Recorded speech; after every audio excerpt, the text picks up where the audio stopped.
Hi అండి.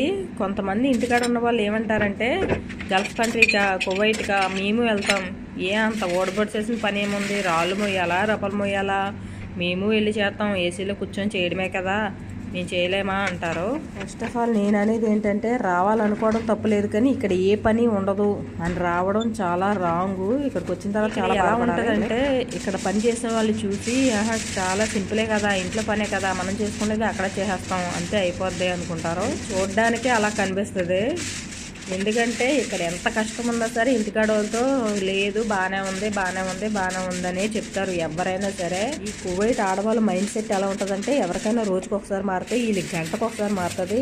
ఏంటంటే example చెప్పాలంటే కబోర్డ్లో బట్టలు అన్ని మడతెట్టేసిన తర్వాత మళ్ళీ వాళ్ళు వచ్చి మళ్ళీ అన్ని తీసి బయటపడేసి మళ్ళీ మడతెట్టమంటారు, మళ్ళీ తీసి బయటపడేసి మళ్ళీ మడతెట్టమంటారు. అలాగా ఒక పనిని 10 సార్లు చేస్తారు. వాళ్ళు మూడు బాగుంటే పర్లేదు, మూడు బాగోకపోతే చాలా